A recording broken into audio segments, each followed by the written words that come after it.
three items are all deferrals. They've all been deferred for several months now, waiting on various things, mostly resolution of ACHD issues.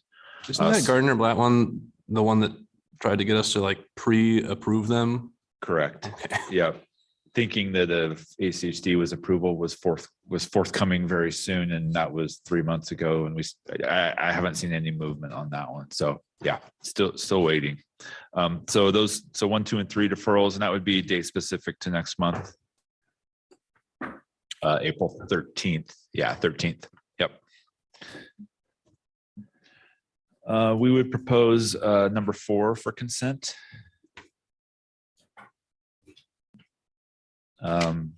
Number 5 we'll hear. That's an appeal. Number 6, we'll propose consent, may have some public, so we'll just want to keep a close eye when we call consent to see if anyone's in attendance, but we'll give it a shot. I think I'd like to speak on that one. Okay, perfect. We'll pull it. Josh, that was about an hour plus at P&Z on Monday. Yep, I'm aware. Okay. Number 7 is also a deferral. That one, the PUD has not made it to Planning and Zoning Commission yet, so we'll need to defer that. Number 8, we would propose consent. Nope. Okay, pull it. And number 9, we would propose consent, but we may have some neighbors on that one. So again, we'll just closely watch when we call the consent calendar. And that is it. Did want to make you all aware that this will be Michaela Owens' last night with us. She's leaving the city for bigger and brighter things. So been a pleasure having her, and she will be missed. Will she leave before the meeting? Maybe. All right, thank you, and continue eating.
Okay,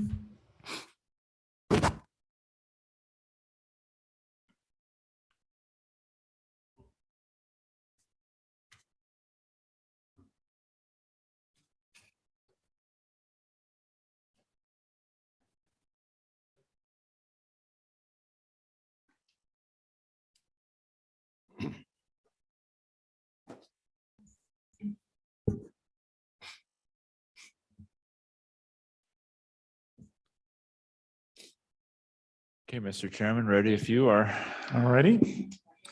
I would like to call the March 9th, 2022 Design Review Committee meeting to order. Christina, can you take roll, please?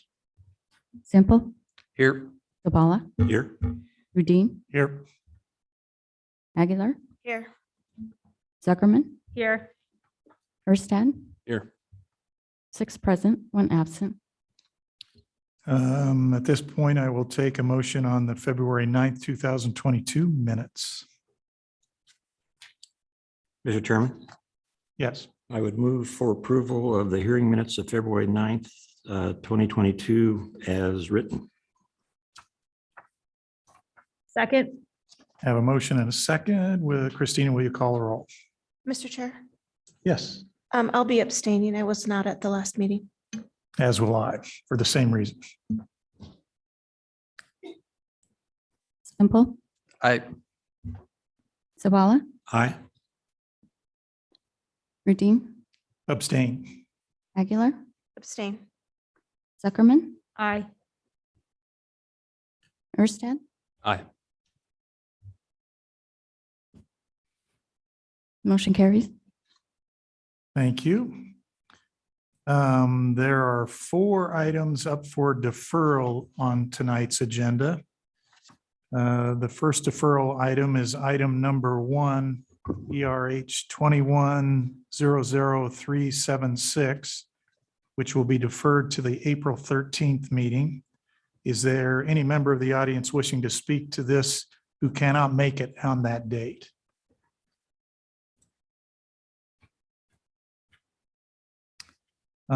Seeing none, I'll move to the second item that's on the deferral agenda, which is item number 2, DRH 21-00441. It will also be deferred to the April 13th meeting. Is there any member of the audience wishing to speak to this item who cannot make it on that date? Seeing none, I'll move to the next deferral item, which is item number 3, DRH 21-00448. It will also be deferred to the April 13th meeting. Is there any member of the audience wishing to speak to this item who cannot make it on that date? And seeing none there, the final item up for deferral is item number 7, DRH 22-00030. It will also be deferred to the April 13th meeting. Is there any member of the audience wishing to speak to this item who cannot make it on that date?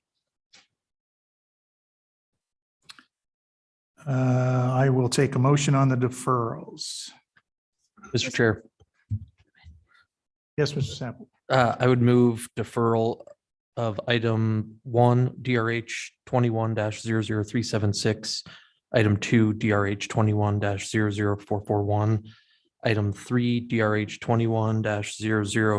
21-00448, and item 7, DRH 22-0030 to the April 13th Design Review Committee meeting.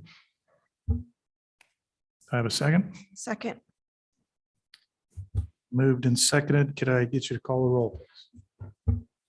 Simple, I, Zabala, Aye. Rudine, Aye. Aguilar, Aye. Zuckerman, Aye. Erstad. Aye. All in favor, motion carries. The first item we are considering for tonight's consent agenda is item number 4 on the agenda, DRH 22-00004 at 12249 West Executive Drive. Construct a new approximately 29,400 square foot single-story industrial building with associated site improvements on property in an M1D light industrial with designer view zone. Is the applicant present? Are you in agreement with the recommended conditions of approval?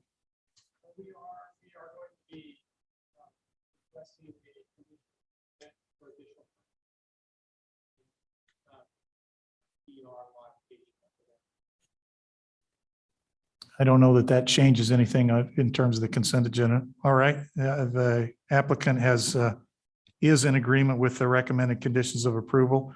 Are there any members of the public wishing to testify in opposition to this item? Seeing none, we will move that item to the consent agenda.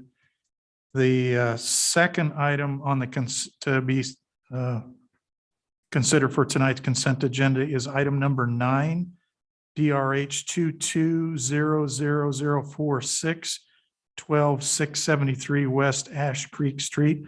Construction of a new town home development consisting of 128 units in 26 buildings with associated site improvements on property in R3D multifamily residential zone. Is the applicant present? Yes. Are you in agreement with the recommended conditions of approval? We are. Let the record show that the applicant is in agreement with the conditions of approval. Are there any members of the public wishing to testify in opposition to this item? Mr. Chairman, I believe we have some members of the public online. If you could see if they could raise their hands virtually. Okay, that if you are online, if you would raise your hand in the appropriate way there, we would know if somebody wants to visit about this agenda item. Seeing none. Here's one. Mr. Chairman, there is one. There is that one? would like to speak. Yep. So we'll pull that from consent. Okay, well, just to clarify with that person out there that you're on opposition to this item. Okay, then that'll go back on the regular agenda. So we have one item on the consent agenda. I would be open for a motion on that item. Mr. Chairman, Yes. I would move for approval of DRH 220004 on the consent agenda based on the findings of fact and conclusions of law and the recommended conditions of approval in the staff report. You get a second Second. for that? A second. Thank you. Call the roll, please. Simple, Aye. Pollock, Aye. Rudine, Aye. Aguilar, Aye. Zuckerman, Aye. Erstad. Aye. Motion carries. The first item to be heard tonight is item number 5 on the agenda, CZC 21-00291. The staff please have their report. Thank you, Mr. Chairman.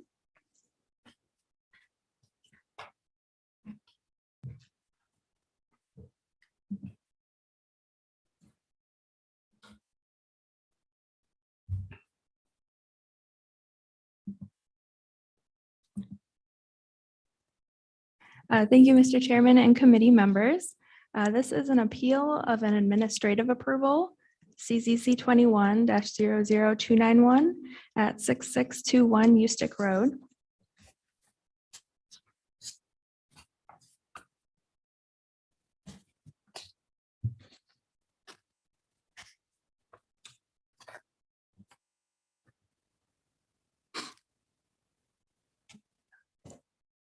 The property is located on the south side of Ustick Road in a C1D neighborhood commercial with designer view zone and a commercial land use designation, where we have commercial uses surrounded by single family and multifamily uses.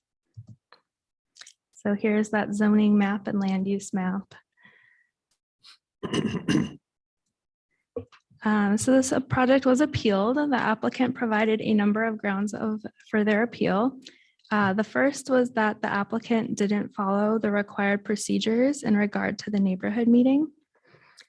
So this project is a multifamily project with a total of 17 units. The project consists of removing the existing Euro House building at the north of the site and replacing it with a new 2-story multifamily building with 10 units.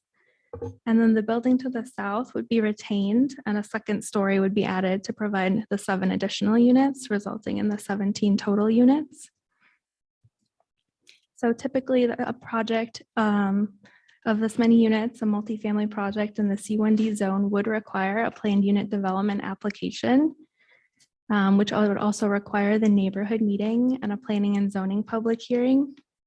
But in this case, the applicant is using the housing bonus ordinance incentives in city code. So they are providing affordable units and they meet the criteria of less than 25 total units in their project. And they're also within 1 block of an arterial roadway. So that allows for review through the administrative design review process instead of going to that planning and zoning public hearing. And no neighborhood meeting is required. The city does mail notice of approval to everyone within 300 feet. So in summary, the applicant is in compliance with all procedures outlined in Boise City Code.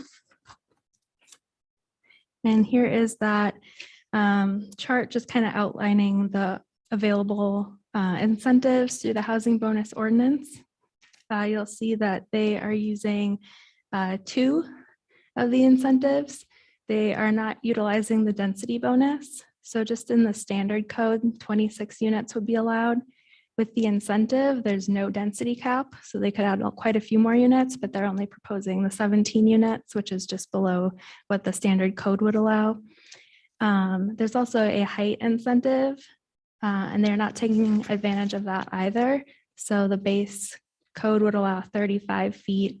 The incentive would allow an increase to 45 feet in some areas, and they are only proposing 28 feet to the peak of the roof. So the incentives that they are utilizing is a 20% parking reduction, and then that administrative review process.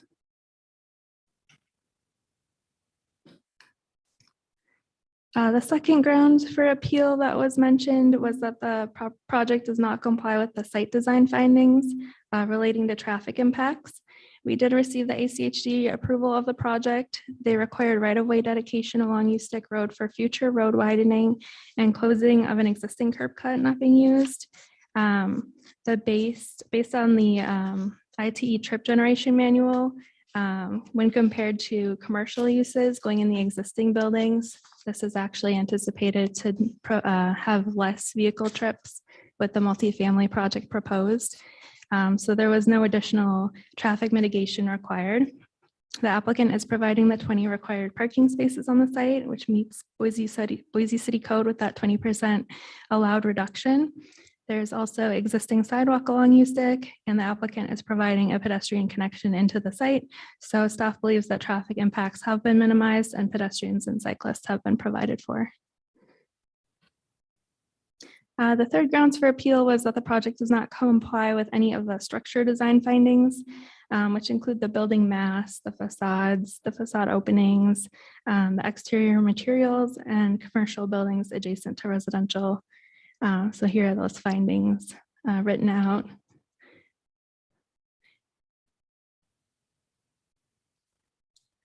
And the massing of the building is substantially less than that allowed by the zone. The applicant has proposed that peak height of 28 feet, which is under the 35-foot height max.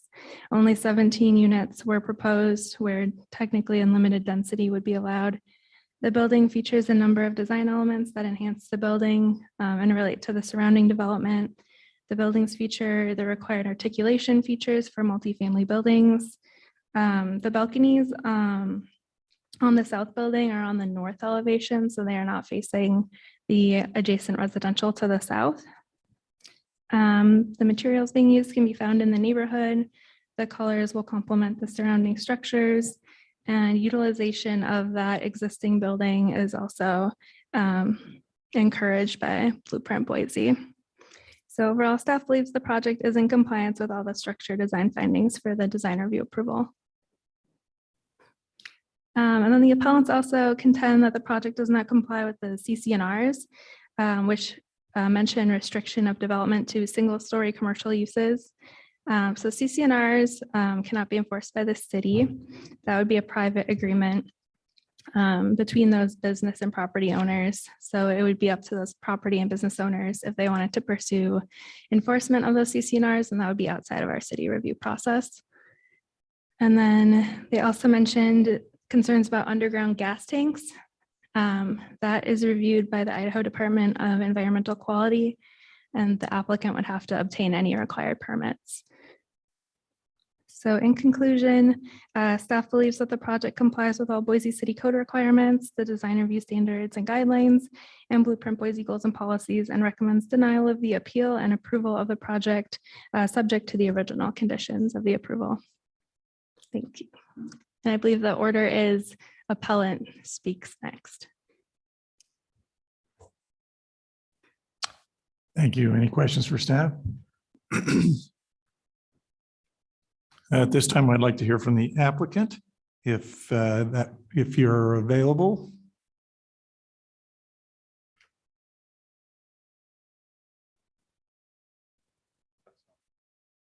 It would be the appellants. Is that who I'm hearing from then? The appellant or the applicant?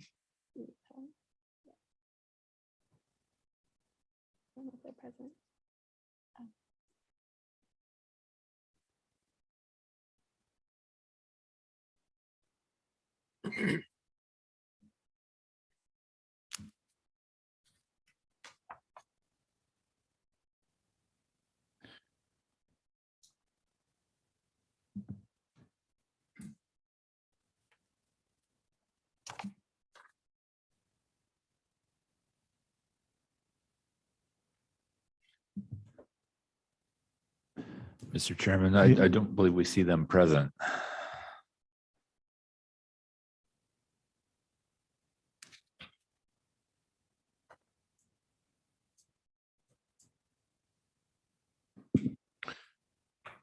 So the person who isn't present is the appellant? Okay. Seeing that isn't available, then we can move on to, we do the applicant and then do public testimony? Okay. If the applicant is now available, I would take that testimony. If you give your name and address for the record, please. Richard Wilmot, 3914 East Presidential, Meridian 83642. Good evening. We've proposed a project here on an infill development site. As Caitlin mentioned, it's surrounded by a combination of commercial and retail uses. We are exercising the opportunity of the housing bonus ordinance. However, we feel that there's some conditions within the housing bonus ordinance that we don't necessarily want to take advantage of. One of those things being height. The area is fairly has a combination of commercial development that ranges anywhere from 45 feet to 30 feet. And then it also has some existing residential that is single story and two story. And so we felt that keeping our height to a position that is two story and, as Caitlin mentioned, no more than 28 feet, we feel that that's more conducive and appropriate for the existing neighborhood. We also are choosing to try to keep our density to a relatively lower allowance than what is currently allowed on the property. Right now, we are at about 28.2 units per acre, and we'd be allowed 43.5, and it just, the site isn't really responsive to that. So we're still getting a fairly good density, but it's lower than what would be allowed. With that said, you know, we've worked with Caitlin throughout the process to make sure that we are in compliance with the requirements set forth under the CZC and DR review. And we feel like we've made those accommodations and stand by our current proposal and hope that the committee feels the same and approves our project with the staff's recommendations as is. With that said, I'm here for any questions related to the project. Thank you. Any questions for the applicant? Thank you very much. I have two people that have signed up for public testimony. The first one is Dwayne Mitchell.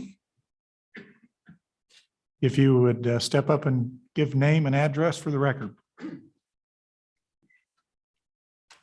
Dwayne Mitchell, 4730 Freedom Drive, Boise, Idaho, 83713. I own the adjoining building just east of his proposed project. I have 5 suites in there. One's a barber shop, a dental lab, physical therapy studio, insurance agency, and a multi-use office. And all of these are not conducive to his proposal. And he has on his design drive-through access, which he won't have. And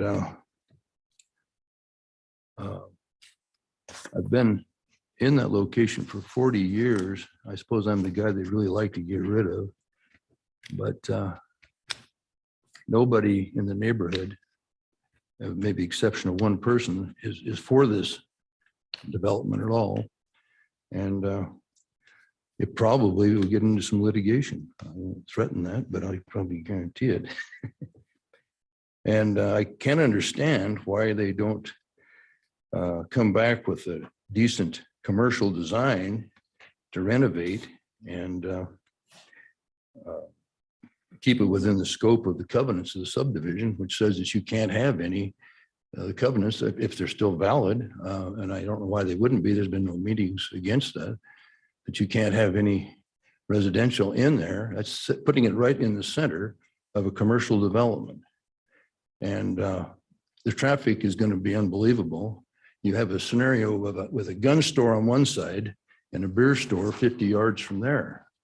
The nighttime problems are horrendous. And well, it kind of speaks for itself. Poor location, bad idea. So that's about all I have to say at this time. Thank you very much. Any questions for Mr. Mitchell? Thank you, sir. The second person that is signed up is Robert McCausland.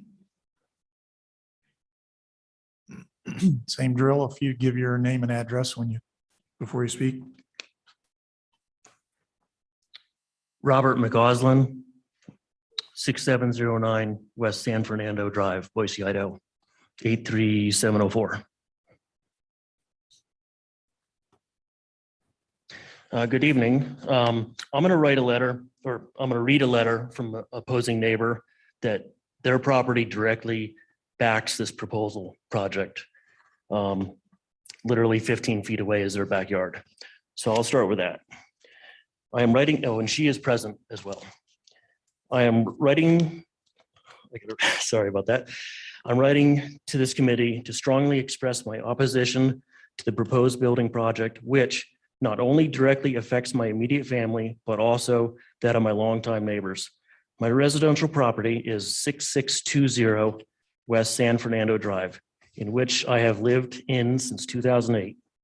My backyard fence runs adjacent to the current commercial building where Chrysalis Architectural and Planning are intending to build an apartment complex facing my property. If this plan comes to fruition, I will have 6 new family residential units facing my home with a stone's throw of my fence line. This proposed construction project will be intruding on my privacy and devaluing my property considerably. I purchased this property because having an alley between the current commercial building and my backyard was divided by a small alley driveway that allowed significant separation and privacy. If this property is to be built, we will have to succumb to additional problems such as residents not keeping to noise ordinances, increased traffic flow, potential crime, increased litter, and a multitude of other facets of compressing 17 units in such a small area. In addition, I lose the freedom of sitting in my backyard with my grandchildren without having residents looking in or down into my yard and being intrusive of my privacy. Additionally, because I am on a fixed income, I cannot afford to sell my property based on the current market conditions and escalating price points. I strongly and emphatically feel that my property will be devalued. In the case of a potential sale, in part due not to wanting to purchase a home next to an apartment complex, I implore you and urge you to view the points of view of not only myself, but those of my neighbors that feel just as strongly opinionated. I request that you reconsider this project based in part due to a quiet life that this neighborhood has had for decades. And it's kind of written over. Oh, and now will be significantly interrupted by close concentration of new tenants. And I can state her name if you'd like me to. Sure. Carmen Vicente. And she, like I said, she lives directly behind this proposed project. Time. Thank you. Okay. Thank you very much. Are there any other members of the public that would like to testify? Yes, ma'am. If you'd give name and address.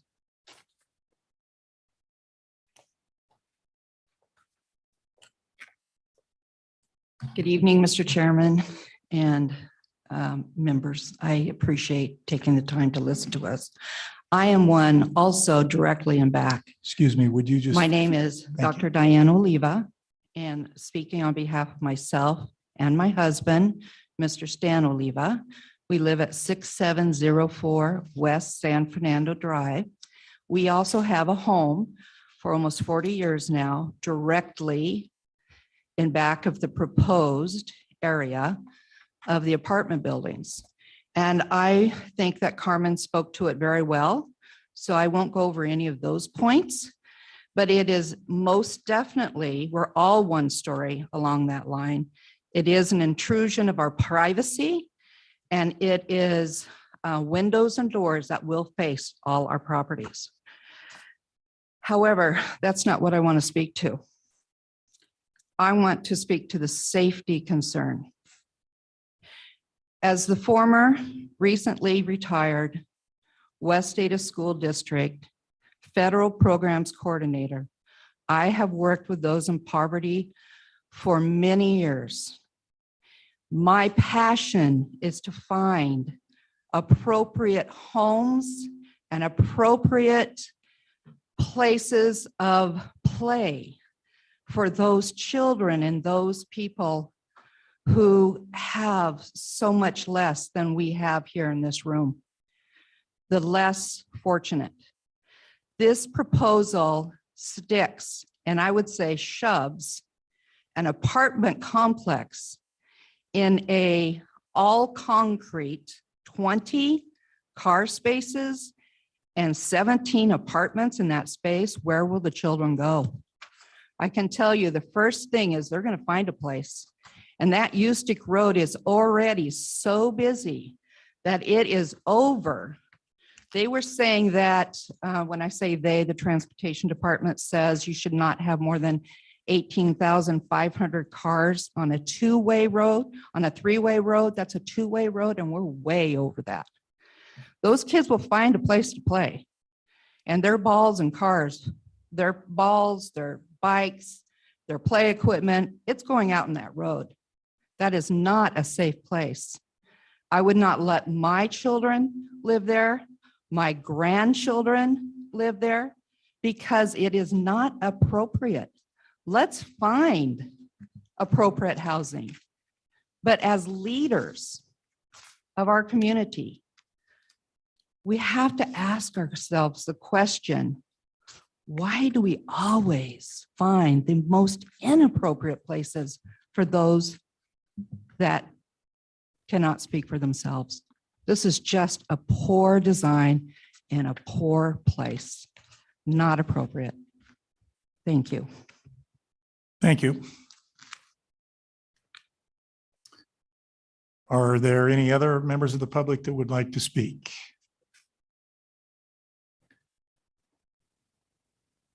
You have somebody online that wants to speak? Okay. For that person online, you'll get some instruction from our staff here. Okay. Okay, we have you. If you'd say your name. Yeah, this is Alicia Seastone, and I'm at 6720 West San Fernando Drive, Boise, Idaho 83704. And I just, first of all, want to say I agree with every single one of my neighbors. And being a parent myself that has a child that gets on the bus stop right there, I can't even imagine how she's even gonna, she's an 8-year-old child. How it's gonna impact, my children in this quiet neighborhood where we've lived as well. I think there are definitely a lot better solutions. As a realtor, for my fellow neighbors, I feel for them that this is going to hugely impact their property value. And then the other thing I want to state that I really feel like this is kind of a shady deal, because we know that this was proposed from a name that's hidden in, all that, you have your representative there, but we all know who's tried to propose this before. And to go in and say you're going to provide low income housing, and it's not even half of the units. To me, I don't agree that they're really doing the right thing and for the right reasons and following the right protocol. And that's all I have to say. Thank you. Appreciate your time. Are there any other members of the public online or in person that would like to testify?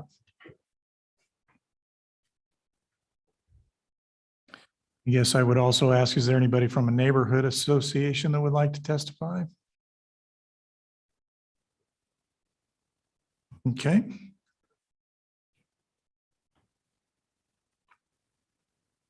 I guess at this point, I don't need to take any more testimony. I can go ahead and move to close the open meeting.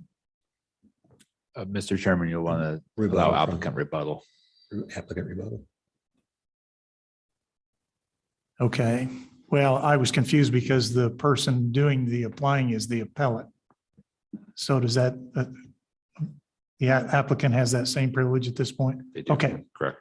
I'll turn it back over to you. Thank you.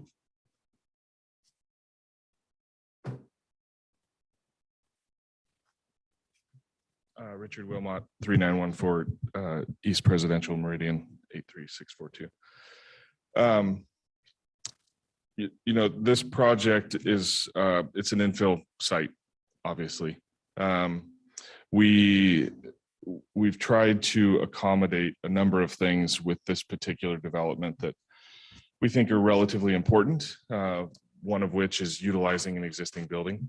We heard from the adjacent property owner that owns the other portion of the building that we're a part of. We think it's an interesting and complex problem to try to utilize an existing structure that isn't necessarily overly conducive to maybe a multi-story building, but we figured out a way to make it work so that we were utilizing our existing resources, utilizing existing materials, and not having to demo something and scrape the site.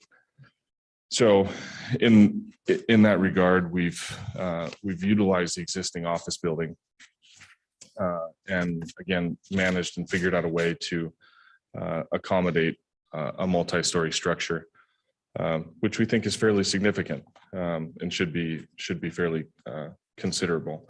In terms of Ustick Road and its sort of access and transportation issues that were being raised, part of our process was we had to give up a certain amount of our property for ACHD right away, which I think ended up being about 16 feet. So ACHD has a capital improvement plan that will accommodate additional sidewalks, bike lanes, and additional traffic safety hazards that will mitigate a lot of those concerns, I feel like, in the future. Right now, what we're dealing with on our particular property is just giving up that portion to allow ACHD to make those decisions in the future. In terms of access to neighborhood amenities, we have Mountain View Park that is not far away. The units themselves on our particular property are provided with yard space. They're provided with the appropriate amount of open and common area. In terms of the unit mix itself, we are a combination of apartment and inevitably will be single family attached townhomes. The building that is along the south that we're reusing, the existing office building, that does have a combination of single family attached as well as apartment units. So that in itself is a fairly comprehensive and complex problem to solve, and we think that we've done that in a fairly appropriate way. We're complying with all the setbacks. The units and the townhomes that are along that side will be provided with their own private yards, just as the properties to the south of us have. So, you know, we've had there's a lot of issues with infill development, and we feel like we're trying to solve those in a fairly nice and appropriate way. Also along that south edge, we're complying with landscape standard requirements. Again, we worked with Caitlin on our landscape area requirements, the percentages, and we're meeting all the city standards there. So again, we feel like our project is fairly responsive to its conditions, and I stand for any questions.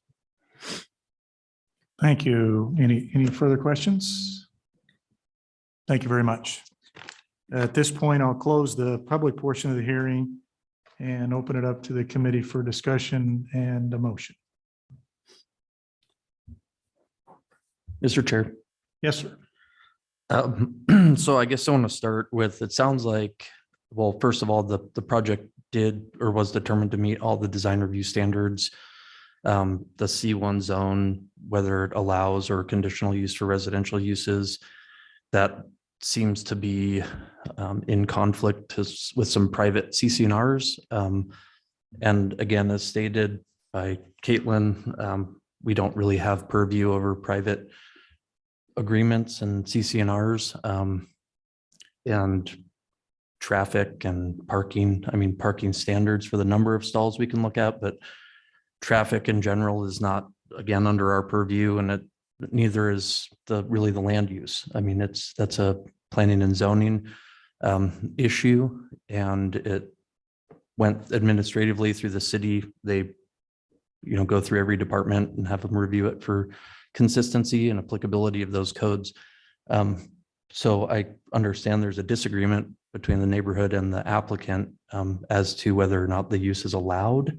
From our standpoint, and from the city's design review staff standpoint, that the project's met all the requirements that it needs to. So I don't know if we really have much that we can change about the approval that was issued. With the appellant not here, I know we've heard from some of the neighbors, but ultimately it sounds like most of the issues are outside of what we can make decisions on. Unless anybody else on the committee has anything to add that would change that opinion of mine. Mr. Chair. Yes. I agree with committee member Semple. Everything I've heard tonight is really a P&Z issue and not a design review issue, with the exception of some concern about the height of the building. And we know that this is an allowed height for this site. And frankly, I'm very familiar with that area. I would think that a two-story building would protect the neighborhood from the noise of U-stick. And, we all know that nobody likes change. And when you buy your house 40 years ago, you expect everything to be the same 40 years from now. But this is a growing city, and this apartment, it's not even a complex. This small apartment building is going to fit in very well with the neighborhood. And I think it's even going to improve the neighborhood. And that's as much as I think we, as much as is within our purview. Thank you. Any other comments? I have a motion. Mr. Chair, Yes, Committee Member Sample. I would move to deny the appeal and uphold the approval of CZC 21-00291, subject to the original conditions of approval. Second. It's been moved and seconded. Is there any further debate? Seeing none, I'll ask for roll. Simple, Aye. Sabala, Aye. Budine, Aye. Aguilar, Aye. Zuckerman, Aye. Hurstad. Aye. Motion carries, all in favor.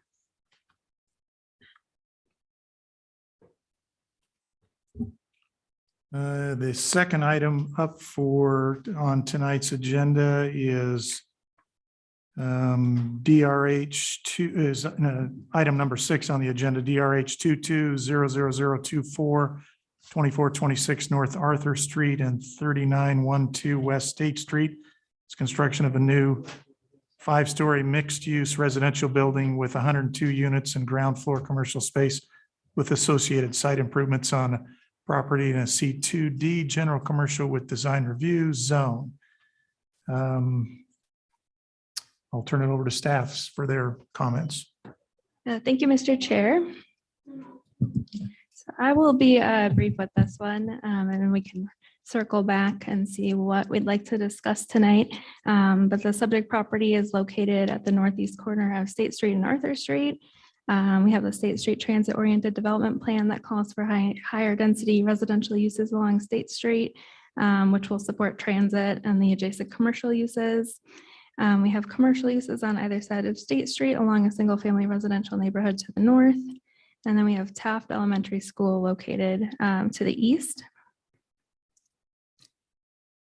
And the applicant is proposing a 5-story building with ground floor parking and commercial space and a total of 102 residential units. And this is a city partnership project. So the units will be income restricted and they're utilizing the Housing Land Trust.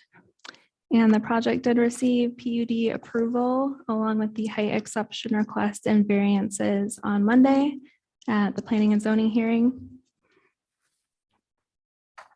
So just quickly, we have the commercial uses along State Street. We have the parking access along Arthur Street. We have a landscape plan, so they're proposing street trees. On the second floor, they have an elevated courtyard. Here's the floor plans. On the elevations, you can see it's a pretty clean massing. You have a kind of a rhythm established with the material changes and the facade modulation. Some interior elevations as well. Materials, pretty simple material palette. We have stucco and then a wood look panel siding, and then black metal window and trim. Just have some close-ups with some renderings.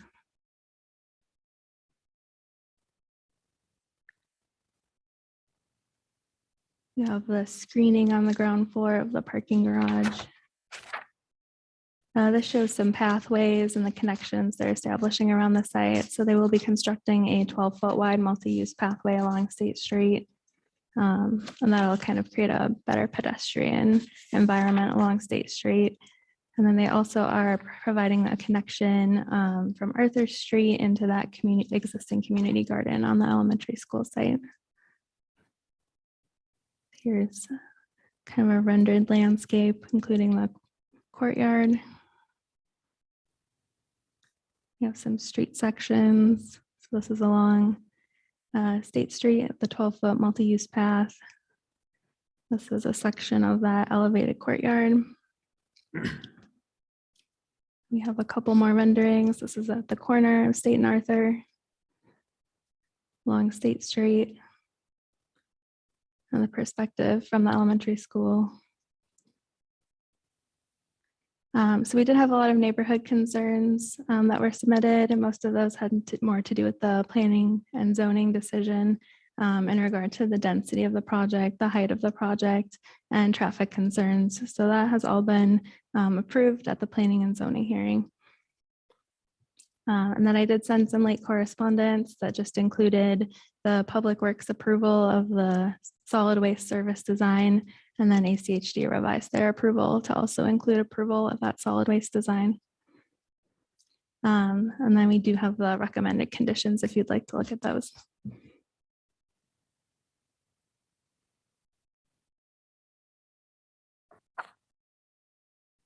And I have those on 2 separate pages, so I'll have to, oh no, I got them all in one.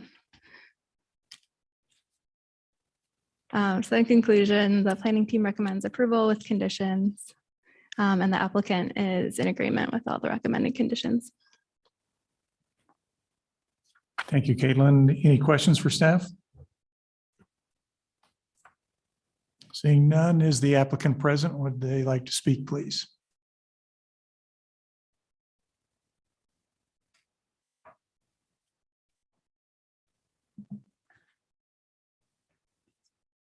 And a reminder, whoever speaks, to give their name and address for the record, please. Good evening. For the record, I'm Shellen Rodriguez with SMR Development, 520 West Idaho Street here in Boise. It's nice to see you. I will be very brief. Caitlin, do you have the the presentation's up. Sorry, I was looking at the wrong screen. Just giving a quick background on the project. It's obviously affordable housing. Caitlin mentioned it's a city housing land trust site. We're using the housing bonus ordinance, which you've heard a lot about this evening already. It's in a really great location for folks to access services and a handful of other amenities, all things that were discussed, I would say, in detail earlier this week at Planning and Zoning. Next slide, please. So I was asked kind of by staff to maybe do a little bit of the same presentation just to get the narrative and the background of the project so we understand sort of who we are, what we're doing, and why. I'll tell you a little bit about the partnership, and then the hard stuff I'll turn over to my architects who probably better speak your language. But next slide, please. The partnership consists of the Pacific Companies, which is an Eagle, Idaho-based developer, myself with SMR Development. I'm a very small redevelopment and affordable housing consultant firm, and then our design team led by GGLO, who's here tonight. But we have a long history of creating affordable housing, not only in the Valley here, but also around the country. Pacific has over 14,000 affordable units all across the Western United States. You can see here Adair Manor, which is a sort of traditional affordable housing in the top of the page, if you will. That is the similar financing product to what we'll be proposing here. We have New Path Housing, which is the state's and the city's first permanent supportive housing development, which is over 40 units there near downtown. It's on that lower right corner. The Ash Fruit Townhomes, which I know some of you know well, which is the urban renewal's first deed restricted workforce housing, as well as the Martha, which is on the lower left corner, which is also a public-private partnership with the Urban Renewal Agency here in Boise to provide 100% AMI housing, which is considered workforce. So and then GGLO has played an important role in some of those developments that you see from a design perspective, as well as other affordable housing developments here in the Valley and in Boise. So that's who we are. Next slide. And then just the history, I think it's important for everyone here to realize what we've sort of been through. And I say we very holistically, including the city, with first purchasing this site and noting that it would be a site for affordable housing back in the summer of 2020. The city went through a public process to get community feedback and then did a very competitive request for proposals from developers. That's when SMR and Pacific were awarded back in, July. And since then, we've been not only doing our due diligence, but also doing design and redesign in order to meet the neighborhood concerns, but also the site constraints that we knew we were having given the request for the MUPs, the multi-use pathways, the request for the landscaping strips, and other sort of multi-use pathway and landscaping ideas that are part of the urban renewal district that I think the Planning Commission had seen, but I don't know, the newly formed urban renewal district. I'm not sure that the design review had seen it or not. So that brings us to where we are today. And hopefully after we get through approvals, we'll be able to finance the project this spring. It's a public-private financing projection as well. And then construction will start thereafter, 12 to 18 months. So I think that's all I have for that. Next slide. And I'll hand it over to John Hall. Thanks. Thank you, John Hall, GGLO, 1199 Shoreline Lane, Boise, Idaho.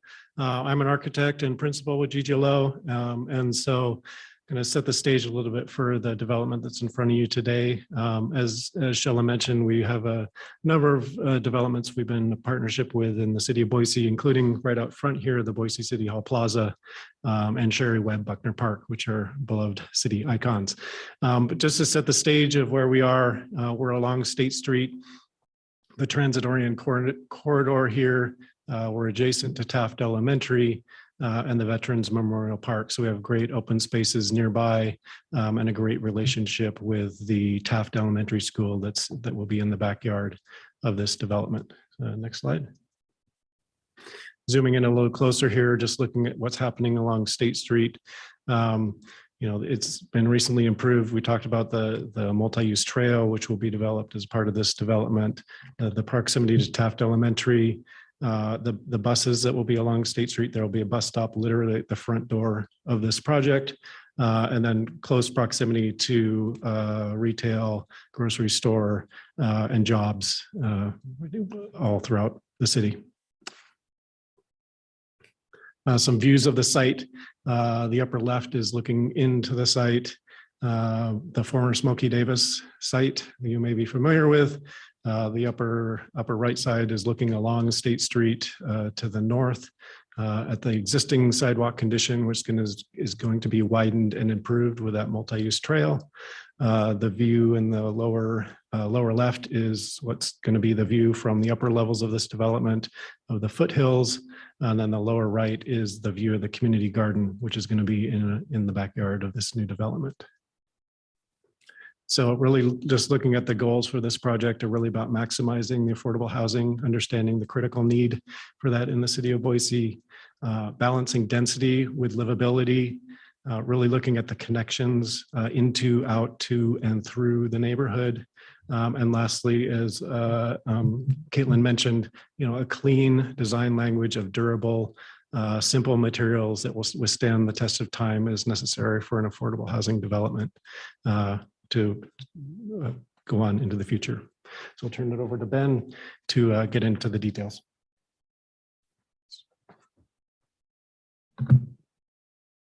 Thank you. Ben White with GGLO 1199 Shoreline Lane. If you could go to the, oh, you already did. Next slide. Back a slide. To develop the site along the lines of the design goals that John was mentioning, we can see the connections that we're creating throughout the site, that 12-foot wide multi-use pathway along State Street with streetscape improvements, including an 8-foot wide landscape buffer to ultimately connect to multiple modes of transit along State Street, along Arthur, which is currently unimproved, new sidewalk, and again, planting strip and landscape adjacent to the building. And then to the left, which is the north of the building on this, would be a 15-foot wide landscape buffer with a pathway connecting to the community garden for the residents of the neighborhood, as well as a connection to Taft Elementary School for the students that live in the area. Next slide. The active uses of the ground floor are oriented towards State Street with the resident entry lobby, management offices, and a small retail or daycare facility with some adjacent outdoor space. The majority of the first floor is structured parking and bike parking, all of which is screened from view along Arthur. Next slide. And then the upper floors, there's 4 stories of affordable apartments. It's a mix of studios, 1s, 2s, and 3 bedrooms, targeting workforce and family residents.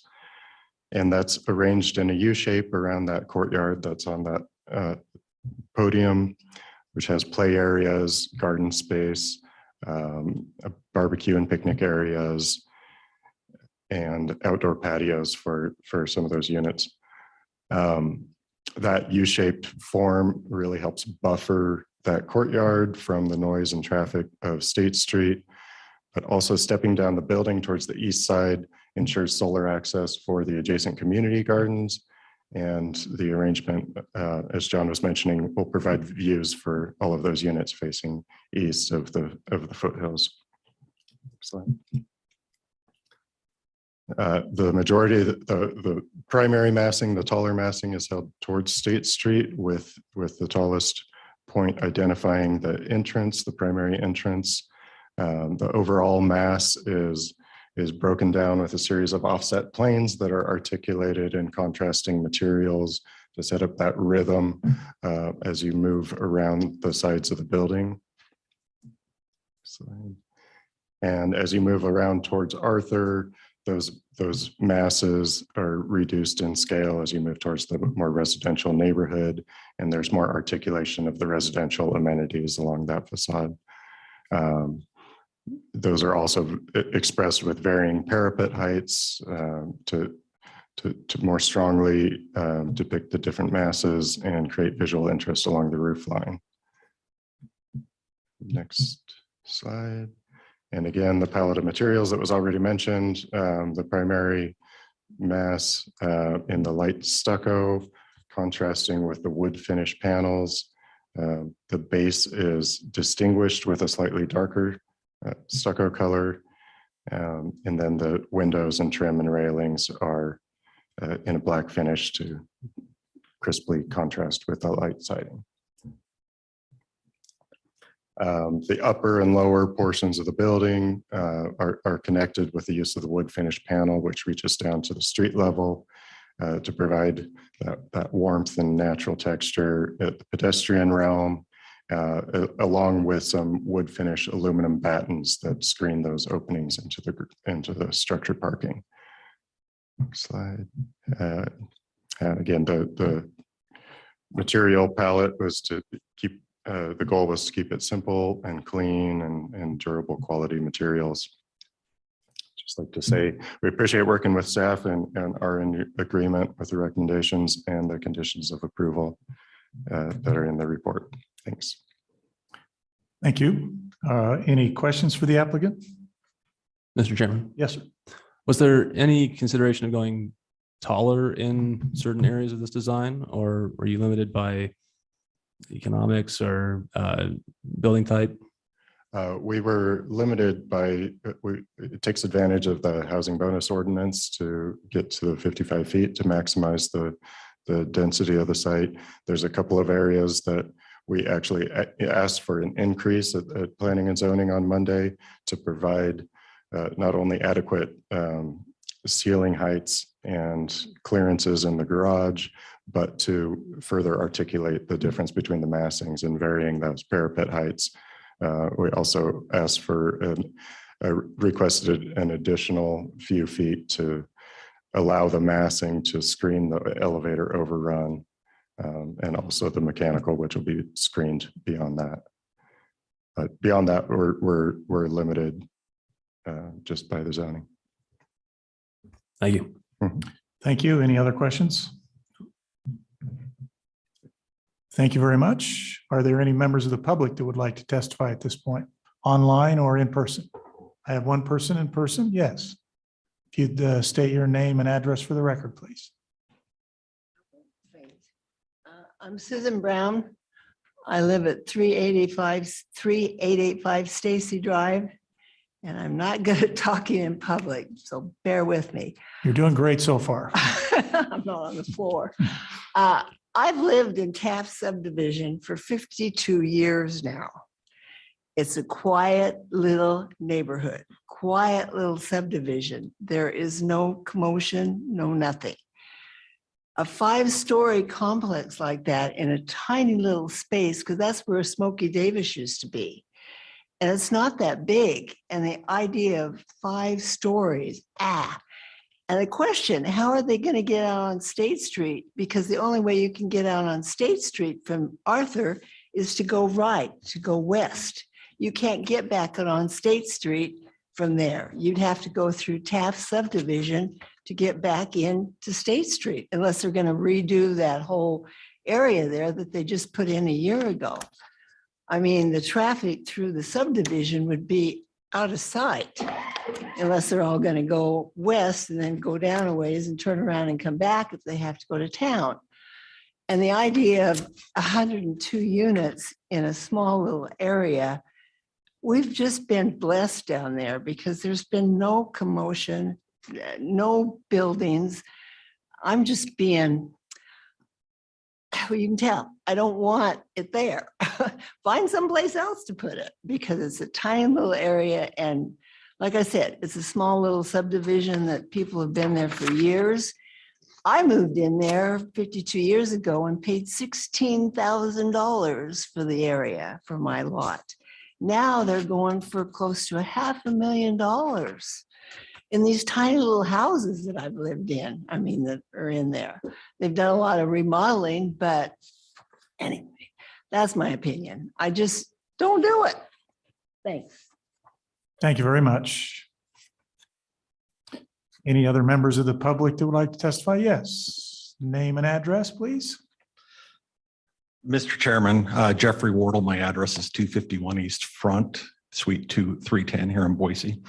And I'm here on another matter tonight, but I do want to testify on this because as many of you know, I am representing other property owner in the immediate vicinity here. And this is a phenomenal project. This is the type of project that we need to see in the city of Boise, with the city of Boise working to solve housing affordability. And I appreciate Mr. Erstad's comments because I am well versed in the transportation policies and the State Street Corridor policy. And this is exactly the type of housing that this city has planned for and contemplates. And I do think it's an appropriate use. The zoning's appropriate. The site may be small, but this is an incredible reuse to be able to provide access consistent with our plans. And I appreciate Shellon's team because doing affordable housing is hard. It is not easy. There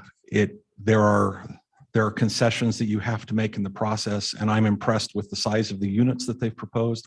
I'm impressed with the amenities, and I think this is a phenomenal project. So thank you. Thank you, Mr. Wardle. Mr. Chairman, we have a Justin Foster online. Okay, Mr. Foster.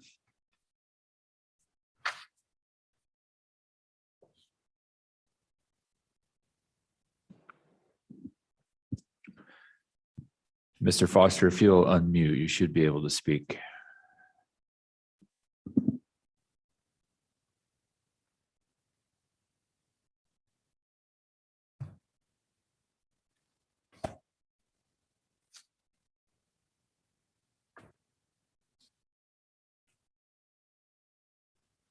Not there.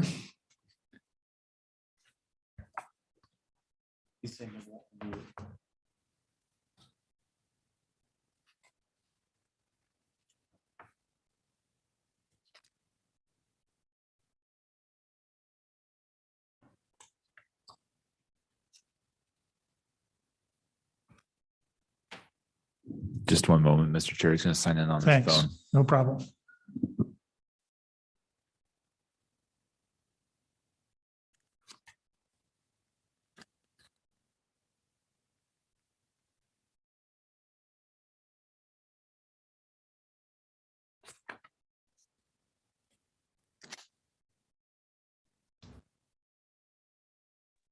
Okay, can you hear me now? I got signed in on my phone. Oh, thank you, Mr. Foster. If you give your name and address and tell us what you want to say. Justin Foster, 2502 North Arthur Street. So I am the house that's directly to the north of this project. And to go back to what that Mr. Wardle said, this was zoned C2. So they had to get variances to just build this high and this big in the first place. And they're not taking into account this building casts a 78-foot shadow to the north, which will cover my entire 63-foot lot all day long. And you know, they're making all these design, I guess, changes to compensate for this garden in the back. Well, the garden doesn't matter to me as much as my home that I've lived here for 20 years. And I just think that maybe they should move that outdoor rec area on the second floor to the north side of the building. And then I can at least have maybe 2 hours of sunlight a day. So that was all and then if they do build this thing 5 stories tall, they've got balconies and full windows on the north side of this building that will look directly down on my yard. So I guess beyond the design, I guess that's about all I can ask you guys for is the design changes. That's all I have. Thank you, Mr. Foster. Thank you. Are there any other members of the public online or in person that would like to testify? Seeing none, I'll turn it back over to the applicant.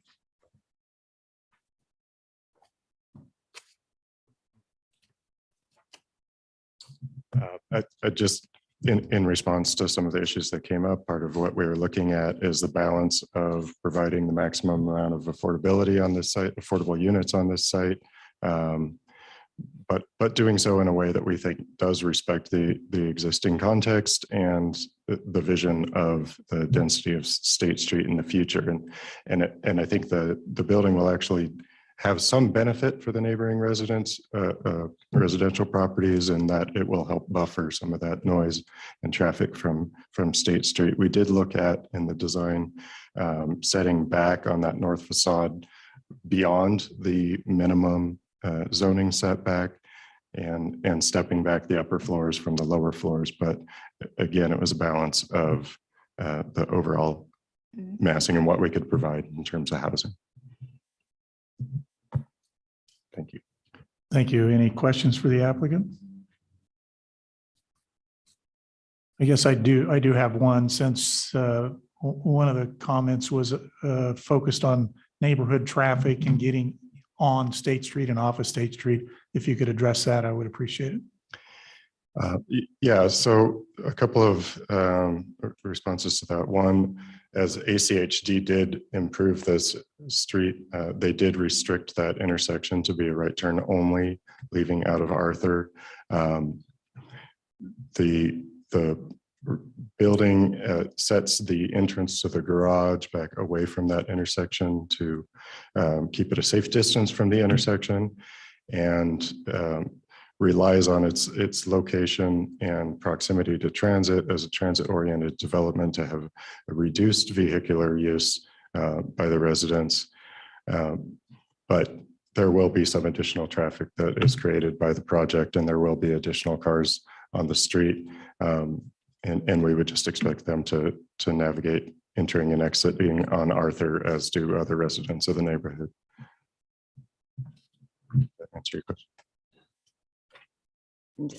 Just to add, one of the things that I always tell folks, because change is hard and traffic does occur when you bring homes, is that when you know who the developer is, and we are long-term owners, so we'll be owning this for we will be owning the development itself, not the land. The city will stick with the land, but for the next 75 years.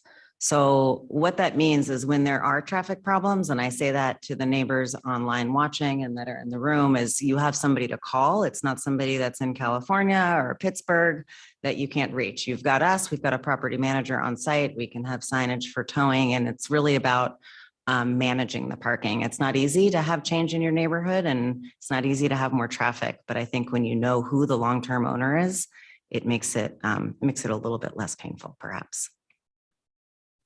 Thank you. Ma'am, I gave them their comments, so now I'm going to move on. Thank you. Are there any other questions for the applicant?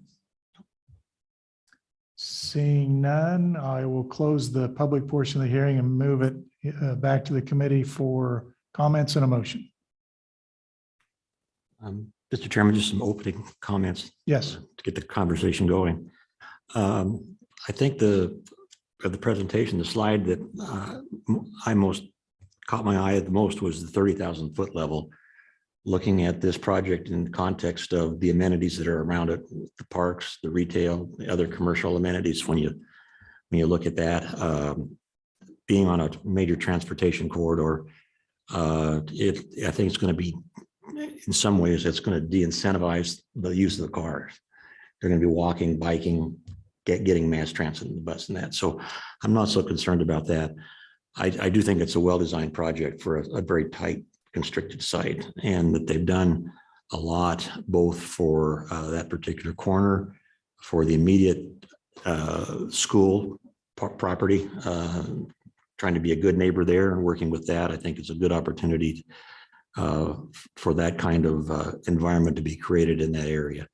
And as the lady indicated, as change always comes with some discomfort. But I think if one looks at State Street and the corridor that they're going to be improving on State Street, change is coming. And we know we can see that every day here. And this is the kind of a project that is much needed, and I'm in support of it. I think it's a well-designed project. Thank you. Any other comments? Mr. Chair. Yes, sir. I agree. This is a elegant project. I appreciate the effort that went into refining this design. It's visually very appealing. If anything, I'd love to see it taller along State Street, but I am concerned with the height of it to the north as it transitions to a residential neighborhood. We try not to look at just the conditions as they stand, but the conditions as they are intended to be in the future. When we look at how we, what scale buildings are, particularly relative to their neighbors. The fact that these are all small lots to the north, zoned R1, just because the long range land use plan shows it as mixed use doesn't mean that it's necessarily going to be conducive to turning into a mixed use development. It just seems like 5 stories along the north is an awful lot. And if there were any way to reduce just those along the north by 1 or 2 stories so that it more gracefully transitions to a single family neighborhood, I would be in favor of that. thank you. Any other comments? Mr. Chair.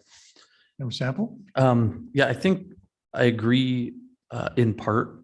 I think that they're, for the current residents, transition to a little bit lower level would be helpful.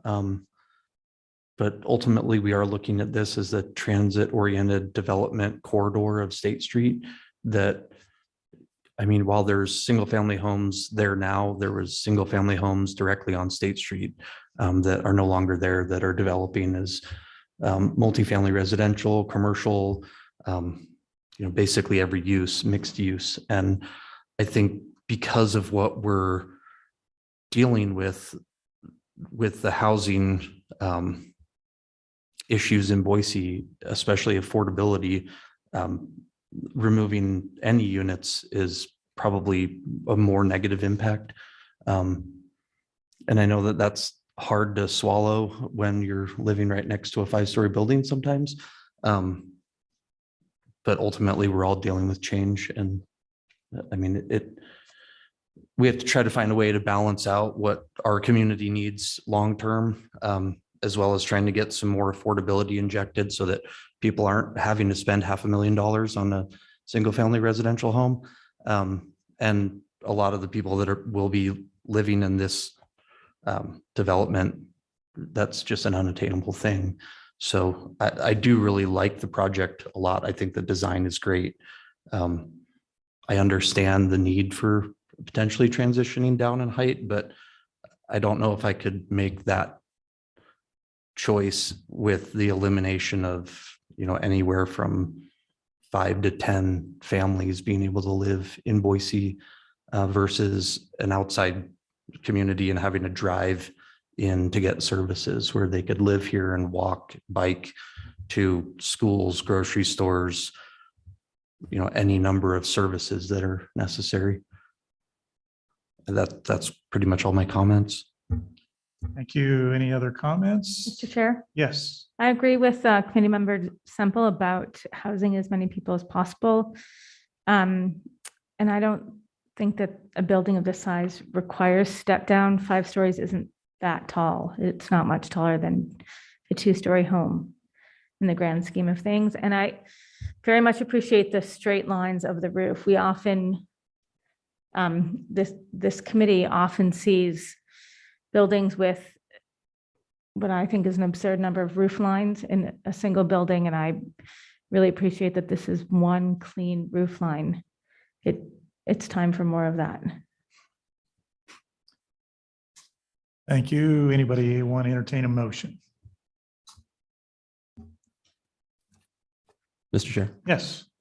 I move to approve DRH 22-00024 as recommended in the findings of fact, conclusions of law, and recommended conditions of approval noted in the project report. Second. It's been moved and seconded. Any further comments? Seeing none, call the roll, please. Semple, Aye. Zabala, Aye. Rudine, Aye. Aguilar, Aye. Zuckerman, Aye. Erstad. Aye. All in favor, motion carries. The next item up on the agenda is item number 8, DRH 22-00042-818 West Ann Morrison Park Drive. Construction of a new 5-story mixed-use residential building with 91 units and ground floor commercial space with associated site improvements on property in a C2DC zone. I'll turn it over to staff for their report.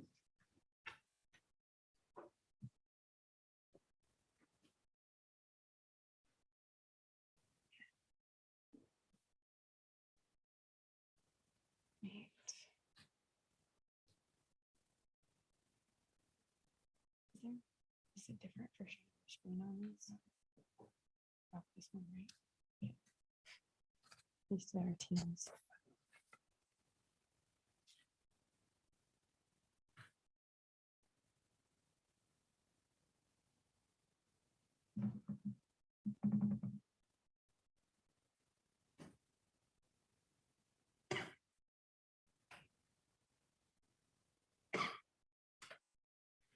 All right, good evening. Today I'm going to be presenting DRH 22-00042 at 818 West Ann Morrison Park Drive. So I thought I would start quickly with the scope of work that's proposed here. So it's going to be another 5-story building. It's mixed use residential with 91 units, has some ground floor commercial space, and then obviously the site improvements. So just wanted to give you a little bit of context to start. So we have our aerial map here. It is in the Lusk Street master plan, or their Lusk Street district. So I'll go over that in just a second, but that means that it's abuts Sherwood Street, Lusk Street, and Morrison Street, and Capitol Boulevard. So a lot of big streets over there. It's also in the Capitol Boulevard Special Design District. It's in the exit corridor, as is pictured here in the teal color. Again, it's in the Lusk Street Master Plan. So it's located right here. So that's the area that we're dealing with. So here is the site plan that is proposed. So it's got those 5 stories. It's supposed to be student housing is the plan. It's got internal parking that is accessed off of West Sherwood Street. That access point is right here. It's also got some surface parking located to the east a little bit, just a few spots. Those are actually going to be shared with those shops that are located to the southeast. Most of the parking for this building will be located in a podium. It's on the ground floor here. As you can see, it's internal. To the south on the ground floor, you can see that there's a coffee shop that's proposed. So we have a little bit of commercial use there as well to help activate that streetscape. Against Lusk, we have some amenity space for the residents that's located internally. We also have some streetscape that's provided on 3 here, and then this internal space will have some landscaping. So I'll show in a second. Right here to the north is where we have our trash locations. So it's going to be a service staging area there. So there'll be some internal trash area. That's this little room here. And then those trash enclosures will be rolled out to the staging area for pickup. The applicant has worked really closely with our solid waste department in order to reduce the impact of the service requirements for this property. So this is their landscaping plan that's proposed here. So again, you see that the trees are located in the grates along West Sherwood Street. These are the streetscapes that need to be compliant with the Lusk Street Master Plan. For the most part, they are. These proposals do meet closely. However, one requirement of the Capitol Boulevard Special Design District is that there's 2 rows of deciduous trees. So that means a row on either side of the sidewalk. Given constraints here, that isn't entirely possible. The solution that the applicant has provided instead is that they provide trees wherever there's a large enough planting bed. So they are smaller caliper trees, but are provided in quite a few places on site in order to as closely adhere to that requirement as possible. As you can see, we've got the graded trees on 2 of the streetscapes, and then on the south along West Ann Morrison Park Drive, we have a landscape space instead of the tree grates. Across the board, we have really comfortable pedestrian environments for the streetscapes. This is just a closer view of the ground floor that's proposed. So again, we've got that coffee shop. We have bicycle parking in 2 places, up on the northwest corner and then over next to the coffee shop. And then again, this is the amenity area for the residents. And then on the ground floor, some parking, then our trash area to the north. On the other floors, they're all relatively similar. So I just included one floor plan here for you. We have a variety of different unit types that are being provided. Different kinds of suites that are available, and then obviously some common spaces as well, since it is a student housing project. Then we get to our elevations. So these are some of the proposed elevations. This first one is the south elevation. So that's the one that's facing Ann Morrison Park Drive.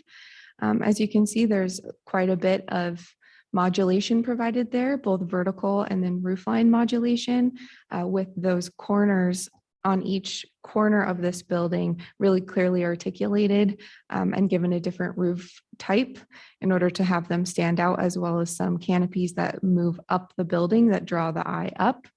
There's also some color blocking that's utilized.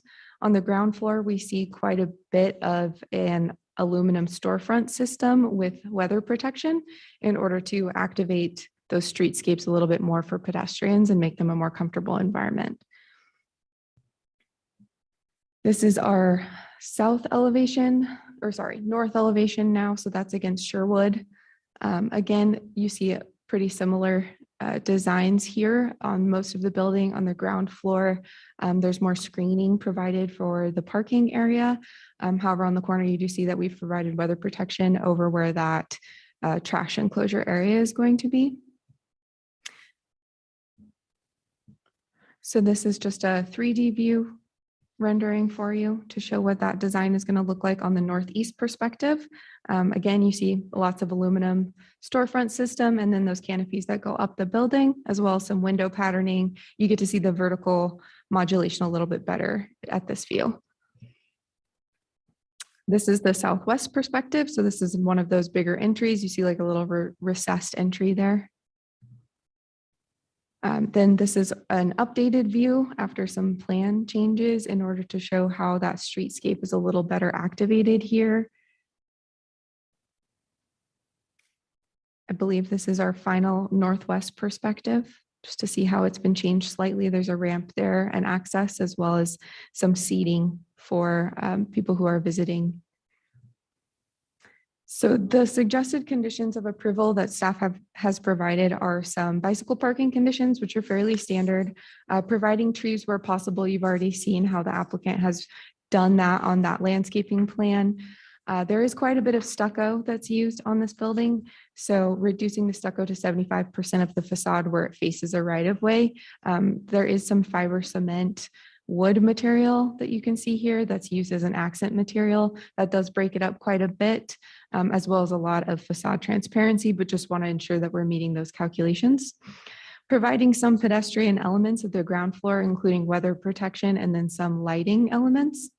And then providing the cross-access and shared parking agreement with those shops to the southeast, as well as providing a tree mitigation plan, as there is some mature trees on the site that will be removed. With that, staff recommends approval with conditions. Thank you. Thank you. Any questions for staff? Mr. Chair, I just had a quick one. On the site plan, it shows a parking lot that is kind of in that I'll call the little finger of the property that comes out and touches Capitol. Is that an existing parking lot and dumpster enclosure that's there? Yes, Mr. Chair. Yes. Committee Member Simple.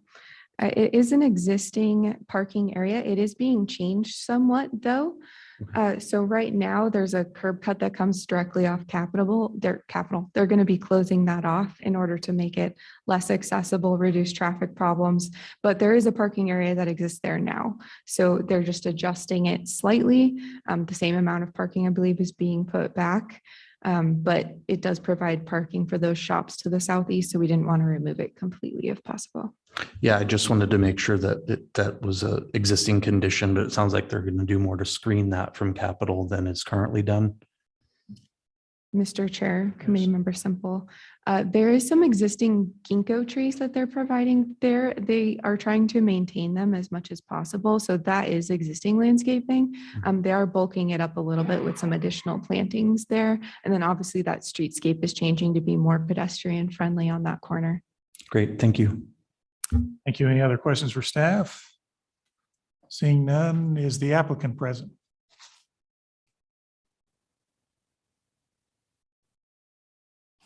And my friendly reminder to say name and address, please. TJ Winger, Babcock Design Group, 800 West Main, Suite 940. Mr. Chair, committee members, thank you so much for letting us come before you this evening. And thank you for your staff. They have been fabulous to help us with comments and working through design criteria and decisions to get to this point. So thank you for your help, Michaela. It's been wonderful. Just a brief history and some of the things that we've done to try to help this be successful. My colleague Jamie was fortunate enough to work on a adjacent property and has good relationship with that owner on another student housing project. And they have, we've been able to glean a lot of information from that project to help this be successful, almost having that as a guinea pig that we could learn from. So we've been in great communication with that owner to learn the fails and the successes of that project and incorporate the wins into this one so we can better assure a successful project. We're excited about the push to Lusk Street District. We initially did not have our design there, but then once we understood the vision of Lusk Street, we were able to push all of the students over there so we can help activate that corridor and really make that become what the city wants that to be. So we're excited about that opportunity as well. I just wanted to say thank you and we're excited about this project. I'll let Jamie talk to any details that you might have, but thank you for your staff. Appreciate it. Thank you.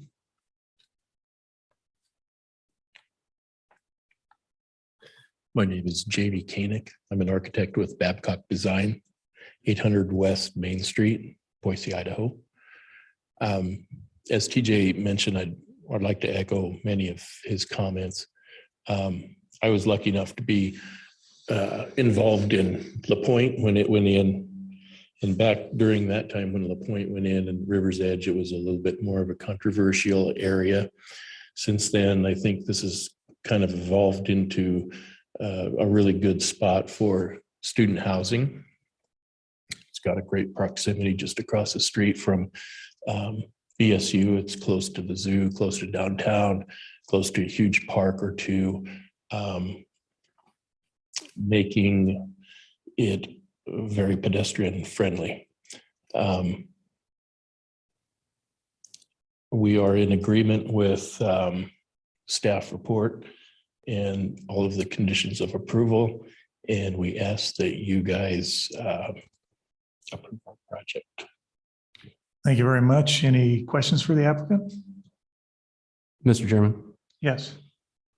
as this is in the Capitol Boulevard Special Design Overlay and is going to be the newest addition to the highly visible projects along Capitol Boulevard, I was wondering if you could kind of walk us through some of your conceptual moves as you were pulling this all together in elevation and section, and just kind of explain where your design decisions were made.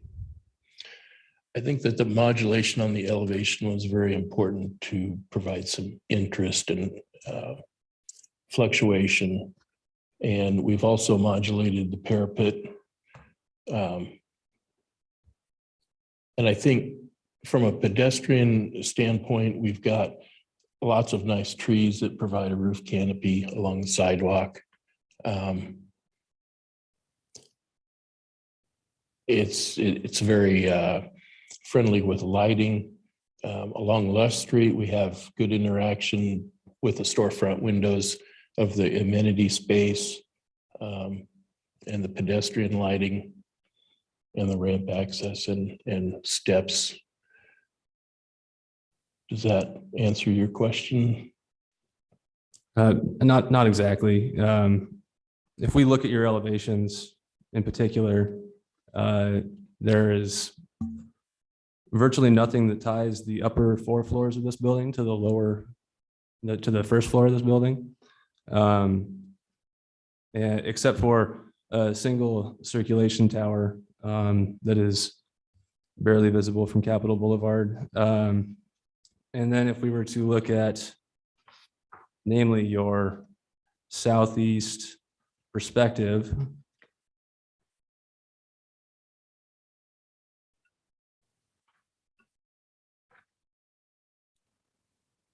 we see what is rather disjointed facade and what looks like a pretty arbitrary sort of massing as far as your corner element goes. And you've made the effort to go and get a height variance for these really tall parapets that are no deeper than your facade and ultimately look like a cheap Hollywood movie set. I'm struggling to see how this is a building that is, worthy of Capitol Boulevard. And I'd really like to see, some sort of overarching design theme throughout this, other than, we're modulating because that's what the city boxes are that we need to check. And that's it.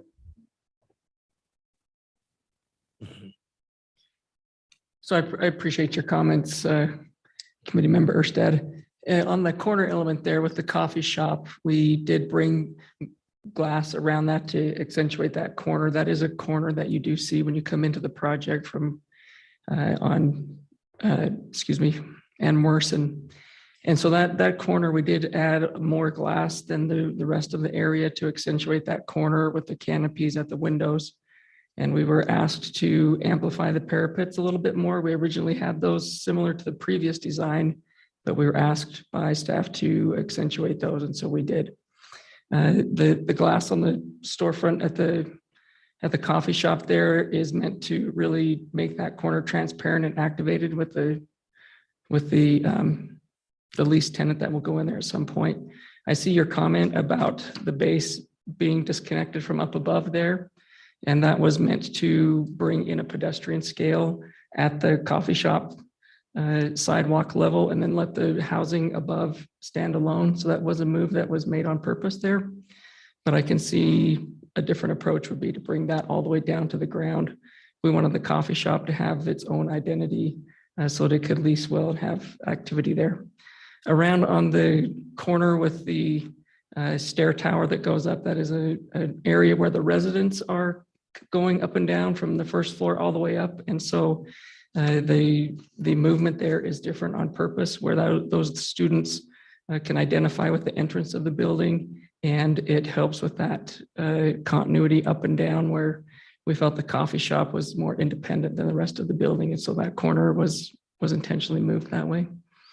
Around on the end or on the Lusk side, We do have, it's interesting, the grade seems flat, but it's not flat. There's about 3 feet of fall from the east side to the west going down the site there. So we do have stairs going up into the amenity space and the leasing space for the students. And so that's got a little bit of a elevated perspective there. We do have a patio up there that's elevated with some railing and some nice activation there on Lusk Street side to help activate that for the students and the city. Any other questions? Mr. Chair. Yes. Do you have some examples of the parking garage screening, a material or like a material board or something that kind of identifies what that material is? What we're thinking of there would be something similar to what's over at La Pointe, where we have steel angle mesh that sandwiches or steel angles that frame out the steel mesh, this 4x4 painted black. Okay, thank you. Any other questions? Thank you, gentlemen. Thank you. Are there any members of the public online or in person that would like to testify?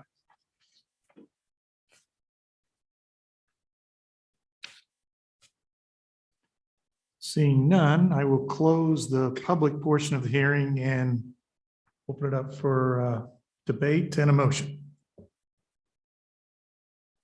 I'm going to go ahead and not make a motion immediately, but kind of start the conversation off where I feel like this is another of the projects that we need to add a condition about coming back to a work session with a little bit more detail on the window systems, a little bit more detail on the finishes of the materials, preferably some physical samples of some of that stuff.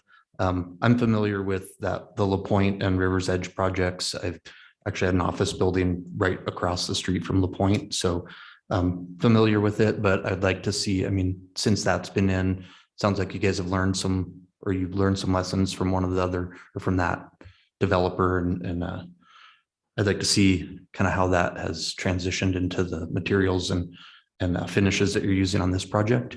I think that it's good. The project is necessary. The student population is vastly underhoused, which is leading to a lot of, 3, 4, 5 in apartments, which it's not conducive to neighborhood traffic. And I like sidewalks with this one. That was lacking in the Lusk district. So I'm glad that this is being wrapped with nice wide sidewalks with really nice landscaping. Appreciate that. But I do think that is going to be a necessary condition to come back before the committee. And I think 50% design development would probably be a good level, at least so we can just get a little bit more detail about how those systems work, and just a little bit more detail helps us so that, like I think Tom says all the time, that the devil's in the details.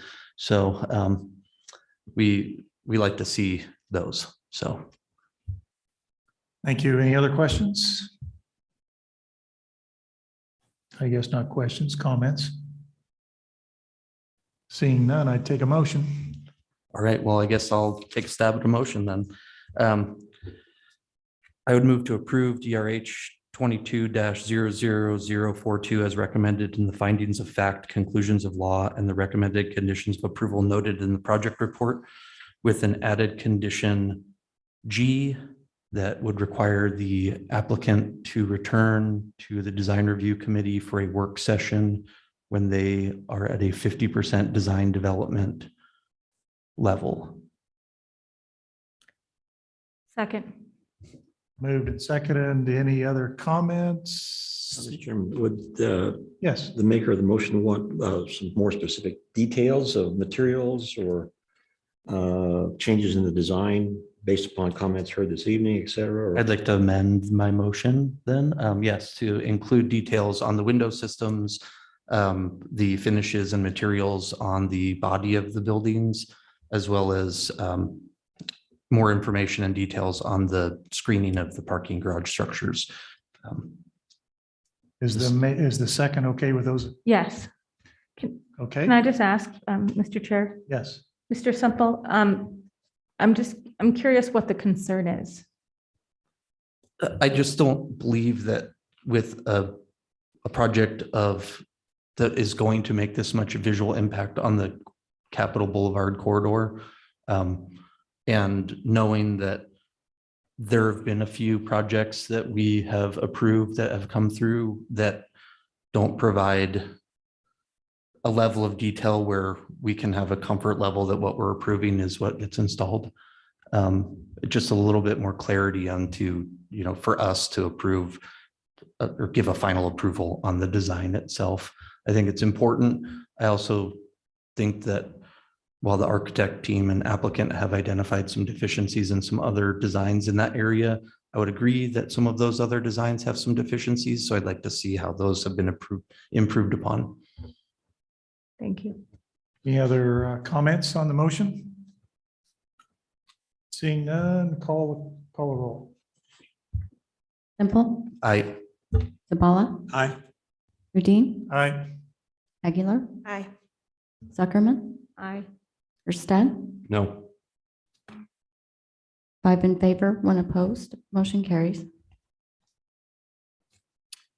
The final item on tonight's agenda is item number 9, DRH 220004612673 West Ash Creek Street, construction of a new townhome development consisting of 128 units and 26 buildings with associated site improvements on property in an R3D zone. Turn it over to staff. Thank you, committee members. Today I'm going to be presenting DRH 22-00046 located at 12673 West Ash Creek Street. The proposed scope of work for this one is a townhome development that has 128 units in 26 buildings with associated site improvements. So this is the site that we're talking about. It consists of 4 parcels that are north of Discovery Way and south of Ash Creek Street. They were recently rezoned into R3D as the zoning. Previously, they were T1D, which is an industrial zone. As you can see to the north, it's primarily industrial. To the south, we have single-family homes. So this is the overarching proposed site plan. As you can see, there's a variety of different unit types that are provided here for the townhome development. The neighborhood association and ACHD have both asked, and it was a condition of their rezone, that there be no vehicular access to DeMeyer Street to the south, and that access come off of Ash Creek Street to the north. So you can see there's 2 access points there, one that's a little bit further to the east and one a little bit further to the west. However, there are going through the site entirely connecting Ash Creek Street to Discovery Way, pedestrian and cyclist connections, which were also asked for at the rezone hearing in order to provide some connectivity, as there is a school in this area. So there is quite a bit of use of these pathways. In addition, and I talk about this a little bit in a moment, there is a multi-use pathway to the south, or at least that's what we're working on achieving there as part of Boise's master plan for pathways. In general, you can see there's internal parking on the site from those 2 access points. And I think the rest of that for the site plan is pretty self-explanatory. There's a little bit of parking located a little bit further to the south in the middle of the development, but all of the parking is internal. Can talk about, this is their rendered site plan, or at least one that gives you a little bit more perspective and color. You get to see the units a little bit more clearly in the buildings themselves versus just those individual units. There are some gathering spaces or common spaces with gazebos over them located internally to the site. There's also some service areas located internally within those parking areas. There's a large landscape buffer to the south along DeMeyer Street, which buffers this larger density development from the single-family townhomes to the south, or single-family homes, excuse me. I just wanted to provide a little bit of detail on what those service areas look like. So those are their trash enclosures, and then that's their gazebo and a little bit of a site plan for what those gazebos are going to look like, as I asked the applicant for additional information on those two portions of the site plan. The landscape plan is actually broken up into 3 sheets so that we can get some additional detail. So this is what you might call the view from 30,000 feet. You can see the entire site here and kind of how the landscaping is laid out, but it is broken up into sheets. So this is sheet 1, which is the east-western side of the property for the landscaping. So you can see we have that really wide landscape buffer to the south along DeMeyer. There's also a fairly large landscape buffer along the western property line and along the north along Ash Creek Street. Additionally, there's foundation plantings around each building, so it is softened in that pedestrian environment a little bit. There's terminal planters that are provided, as well as island planters. On the more northern row of parking spaces, there's 11 spaces in a row, if that's looking a little off to you. And they just decided to put larger terminal planters or island planters in order to buffer that a little bit. Additionally, along those pedestrian and cyclist pathways, you can see that they've integrated more landscaping there to soften it and ensure that it looks like a pedestrian area.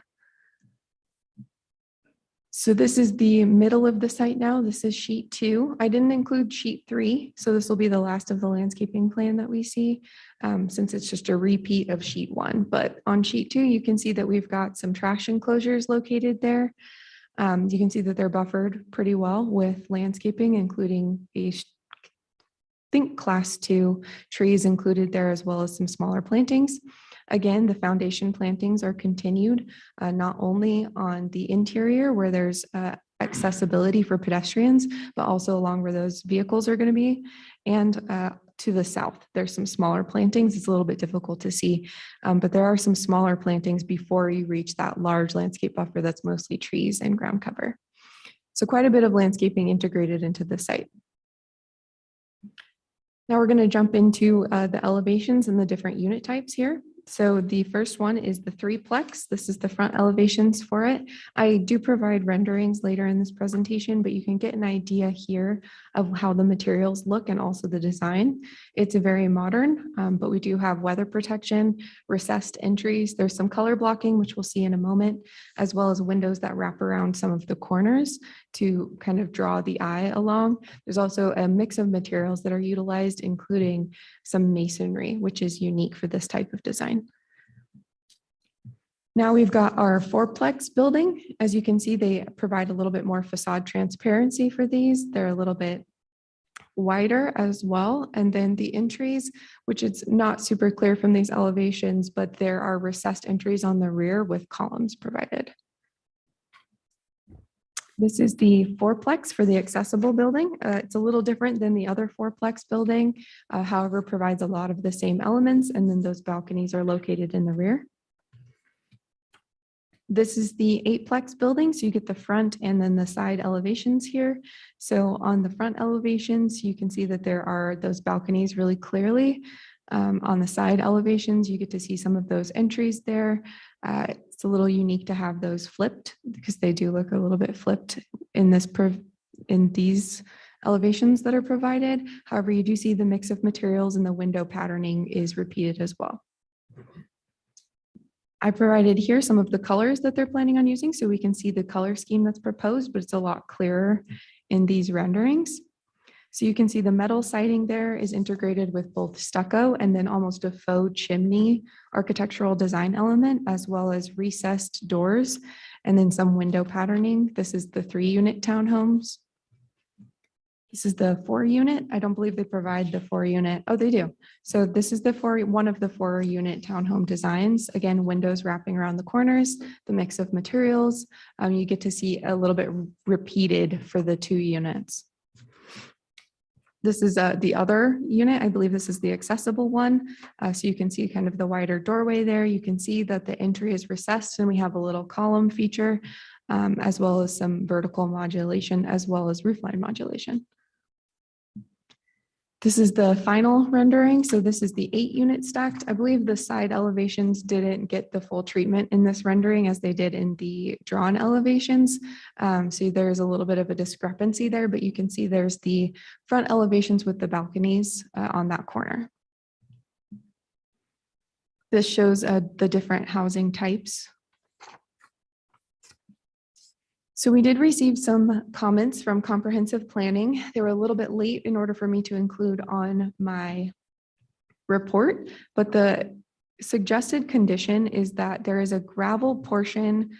It's a gravel pathway that's located to the south of this site. It comes off of DeMeyer Street. It's part of Boise's master plan for pathways. The gravel portion extends almost all the way to that little connection over to the west. Comprehensive planning suggested that we include a condition to pave that area, at least where it abuts the site.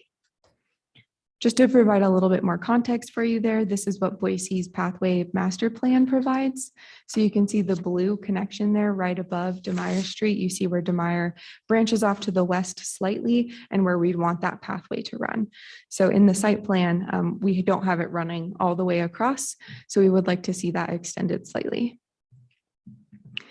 The current conditions that are provided are complying with the conditions for their rezone, providing additional design features on the side facades of the 8-unit buildings, just because there was a discrepancy in what the rendering looked like compared to the elevation. Just want to ensure that we have attractive side elevations on those 8 units. And then integrating 4 inches of contrasting trim around the windows, or else projecting or recessing the windows, which is a design guideline. I did receive some public comments from the neighborhood association. They also suggested that that pathway to the south be paved. So that's something that we'd like to see. Again, they mentioned in their letter that a lot of students use this area and would be using these pathways. They also suggested that there should be increased parking spaces per townhome unit to 2 large vehicle spaces. So since there's 128 proposed, that would be 256 parking spaces. They're only required by code to have 155, and they've provided 192. So staff did not include any conditions for parking. They also suggested that in general, the applicant needs to minimize the adverse impact of this townhome development on the existing residential neighborhoods. Previous arguments that were heard at the rezone was that there's quite a large buffer to the south that's been provided, as well as some pathways, but these are the public comments that were received. With that, staff does recommend approval of DRH 22-00046 with the included conditions. Thank you. Thank you. Any questions for staff? Mr. Chair, Yes. I have a question. The pathway extension that needs or is being requested to be paved I just want to confirm that's right of way, and the applicant's been asked to pave that, but is ACHD going to maintain that? Mr. Chair. Yes. Committee member Aguilar. So I don't believe that it's a right of way necessarily. It is part of the pathways master plan. I don't believe it's dedicated right of way though. ACHD did have a report that they just got to me today that I uploaded. They do talk about that pathway, but not about any maintenance that they're going to provide for it. But it is on the applicant's property, correct or no? It's to this. Mr. Chair, committee member, it's to the south of their property. It's not technically located on their property. I guess if it's not on their property and they're being asked to pave it, which I'm fine with that, I guess I just want to make it clear that they don't have any obligations to maintain it if it's not on their property. Mr. Chair, yeah, I believe it's similar to how we treat other right-of-way improvements, but it isn't right-of-way. So I'm not sure exactly who would be taking care of it. Maybe ACHD's purview. They do talk about it in their report. So that's just something we'd want to clarify probably before requiring that condition. Thank you. Thank you. Any other questions? Mr. Chair. Yes. On the Pathways Master Plan, there is a call out for a planned local collector road as an extension of Meeker Avenue.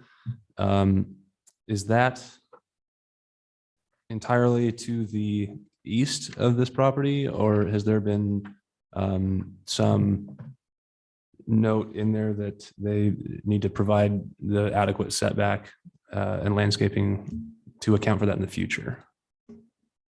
Mr. Chair, Committee Member Erstad, could I clarify with you? So you're asking if there's that they have dedicated some of that space for a future roadway?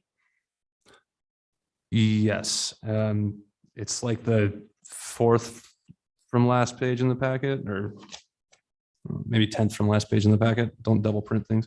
And it just on the legend, I'm really not entirely sure if it's calling out a requested local collector road or if it's a planned local collector road, but it just shows on this map. And I'm wondering if that's been accounted for within conditions. Mr. Chair, Committee Member Erstad, so I have not included that in my conditions. Generally, just from a planning perspective, we look at Boise City Code and try and do our best to meet those, and then also the design guidelines. I didn't see it in their rezone approval either. That's probably where I would look for it. However, they are required to comply with conditions of our relevant agencies and departments. So I could take a double look at that when we go into getting their building permit approved. No worries. Any other questions for staff? Seeing none, I'll turn it over to the applicant. If you name and address, please. Thank you, Mr. Chair. For the record, my name is John Wardle. My address is 2929 West Navigator, Meridian, Idaho 83642.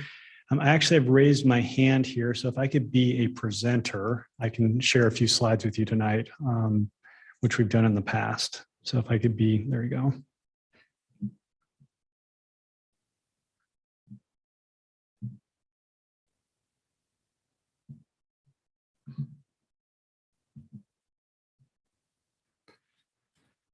Perfect. Thank you. There were a couple questions and I'll answer those at the end, things that the committee has asked already.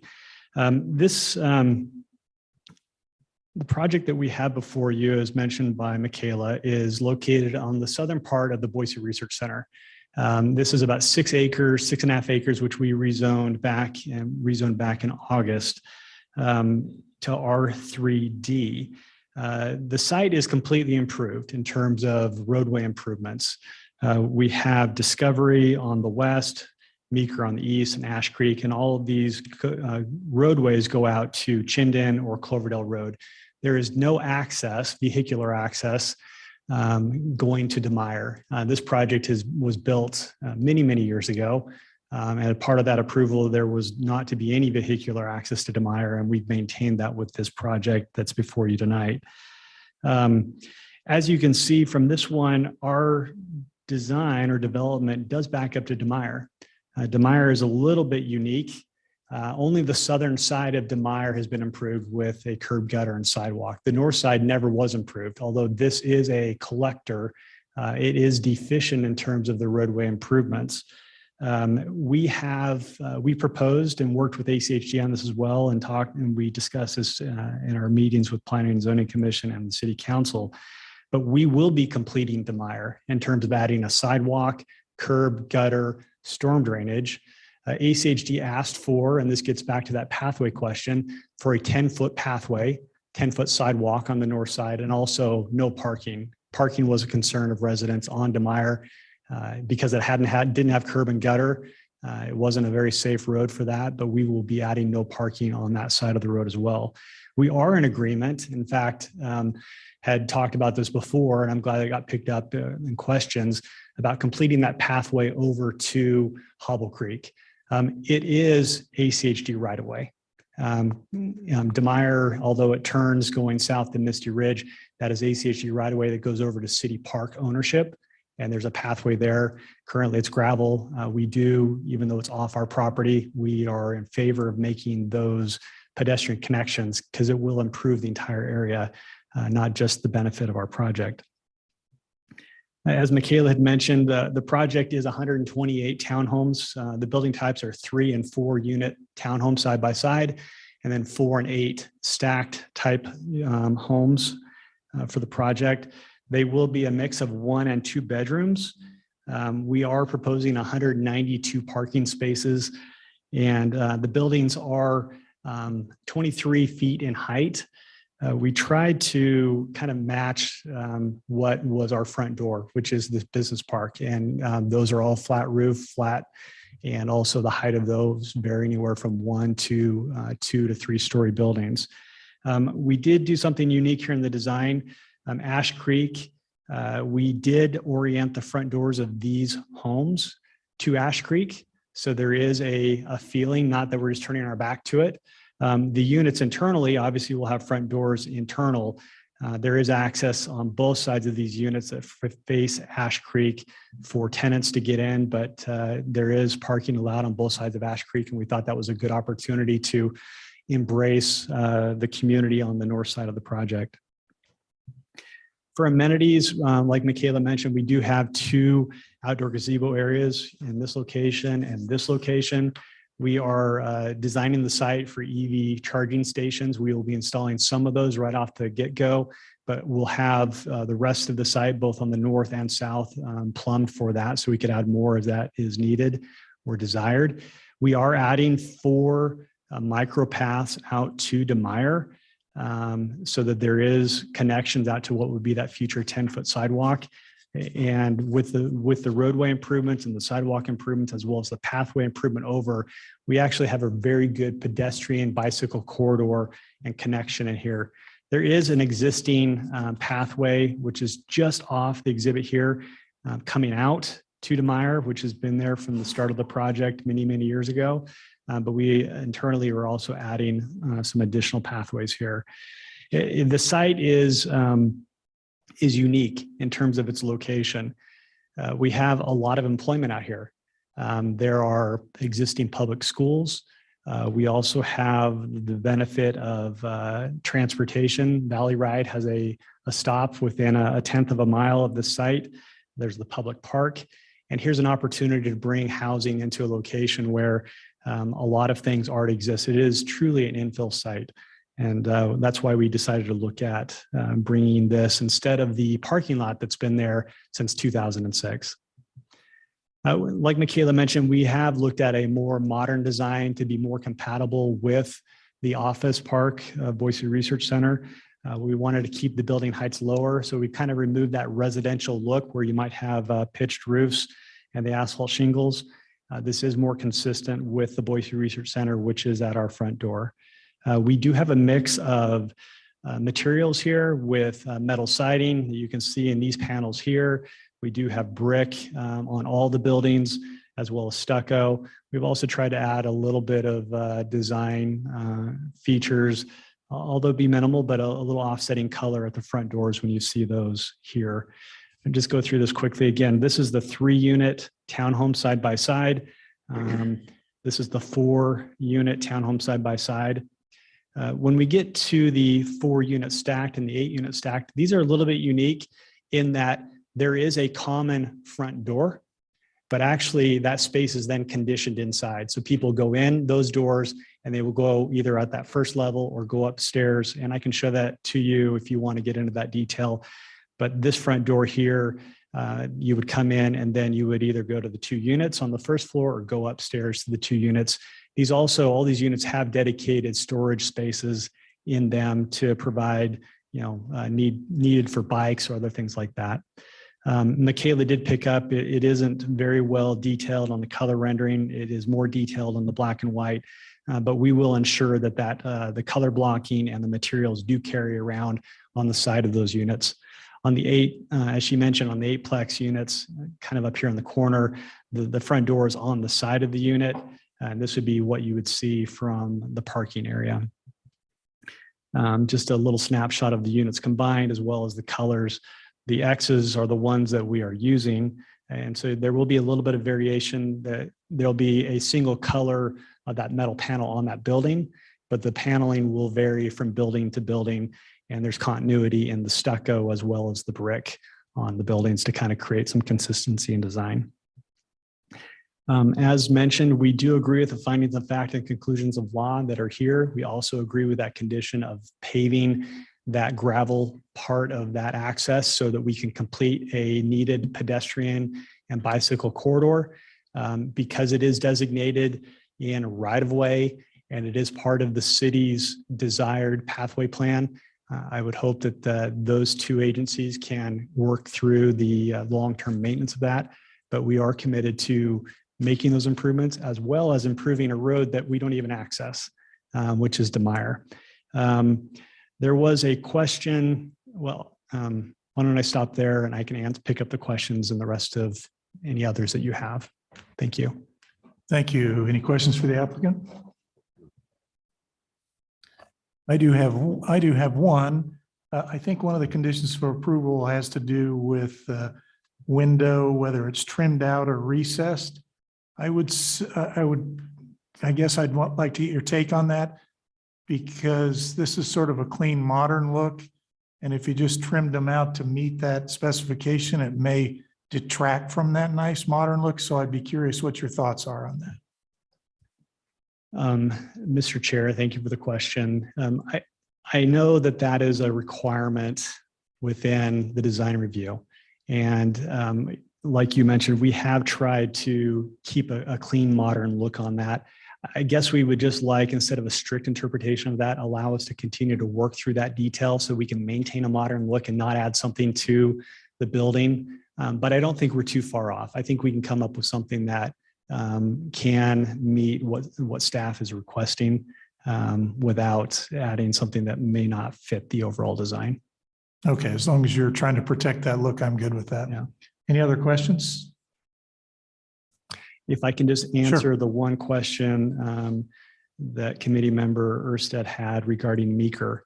I did look at that exhibit as well. I think it is actually mislabeled. Meeker is not intended to connect down to DeMeyer. That's it kind of cul-de-sacs there. Let me go back to, this one shows it here. Meeker comes down. There is kind of a bulb out there. When it was built originally, Ash Creek wasn't there, so there was a turnaround needed. And so that was designed like that, but Meeker is not intended ever to go to DeMeyer. So I just wanted to clarify that.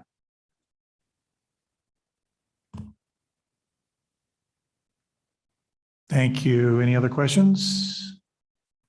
Thank you very much. Thank you. Are there any members of the public present or online that would like to comment?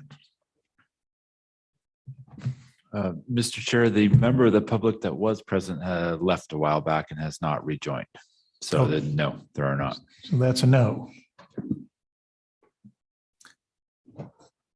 All right. Based on that, then, I think we can close the public portion of the hearing and open it up to discussion and a motion. Any comments? Or a motion? Mr. Chairman. Go ahead. Yes. This was a fun exercise. I have nothing to say about this project. I think it's perfectly acceptable. And if it's appropriate, I would make a motion at this point. We'd accept a motion anytime. I move to approve DRH 22-000646 as recommended in the findings of fact, conclusions of law, and the recommended conditions of approval noted in the project report. Been moved and seconded. Any comments on the motion? Seeing none, I'll ask for roll. Temple, Aye. Kabala, Aye. Rudin, Aye. Aguilar, Aye. Zuckerman, Aye. Erstad. Aye. All in favor, motion carries. That concludes our meeting. Have a nice evening.